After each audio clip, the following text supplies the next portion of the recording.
Hi అండి. ఏంటి చేతిలో గోంగూర పట్టుకొని నించొని చూపిస్తుంది అనుకుంటున్నారా? ఎవరికైనా హెల్త్ బాగోలేకపోతే ఎనర్జీ కోసం ఫ్రూట్స్ లేదా ఏదైనా ఎనర్జీ డ్రింకులు తింటారు లేదా తాగుతారు. కానీ నేను అలా కాదు. నాకు ఎప్పుడైనా హెల్త్ బాగోకపోతే ఇష్టమైన ఫుడ్ తింటే వెంటనే అది తగ్గిపోతుంది అనమాట. అది నా స్పెషాలిటీ. నాకైతే ఈరోజు చాలా వీక్గా ఉంది. సో మంచిగా ఏమైనా ఫుడ్ తినాలి అనుకున్నాను. అందుకే ఇలా గోంగూర పల్లీలు పచ్చడి చేసుకొని అన్నం తినాలి అనిపించింది. అందుకే చేసేసుకుంటున్నాను. అది కూడా ఉదయం 10 గంటలకే.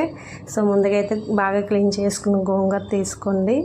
అలానే ఒక కడాయి పెట్టి కొంచెం వెల్లుల్లిపాయలు, జీలకర్ర, అల్లం, ఎండుమిర్చి, పలుకులు అన్నీ వేపేసుకొని కొంచెం కరివేపాకు కూడా యాడ్ చేసుకొని వేపేసుకోవడమే. చాలా సింపుల్ రెసిపీ. అవి వేగాక ఒక మిక్సీ జార్లోకి వాటిని తీసేసుకొని అదే కడాయిలో ఆయిల్ గట్ట ఏమీ అవసరం లేదు, ఆ గోంగూర అంతా కూడా వేపేసుకోవాలి. చాలా సింపుల్ రెసిపీ. నాకైతే మట్టుగా హెల్త్ ఏదైనా బాగోపోతే ఇష్టమైన ఫుడ్ తింటే చాలా తగ్గిపోతుంది. నాలా మీరు కూడా ఉంటారా? ఉంటే కామెంట్ చేయండి. నాకు ఈ అలవాటు చిన్నప్పటి నుంచి ఉందన్నమాట, ఇప్పుడు కాదు. సో ఈ గోంగూర కూడా వేగాక ఆ మిక్సీ జార్లోకి తీసుకొని కొంచెం ఉప్పు వేసుకొని మిక్సీ చేసేసుకోవడమేనండి. చాలా సింపుల్ రెసిపీ. యాక్చువల్గా ఇది మన అమ్మమ్మల తాతల రెసిపీ అనమాట. ఇప్పుడు ఎవరు పెద్దగా పట్టించుకోవట్లేదు, కానీ చాలా బాగుంటుంది.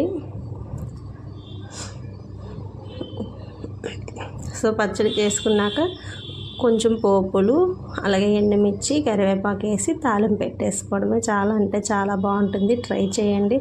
మ్యాక్సిమం అందరికీ వచ్చిందే, బట్ పచ్చడి చేసుకోరు. గోంగూర చికెన్, గోంగూర రొయ్యలు ఇలా రకరకాల చేసుకుంటారు కదా. నాకు గోంగూరలో బెస్ట్ ఇష్టమైన ఫుడ్ ఏది ఉందంటే గోంగూర పచ్చడి అనే చెప్తాను నేనైతే. నాకు చాలా ఇష్టం. సో నేనైతే ఇది మార్నింగ్ 10కే చేసుకొని తినేసాను. సో నీరసం తగ్గాలని చెప్పేసి. టేస్ట్ ఎలా ఉందో తిని చెప్తాను.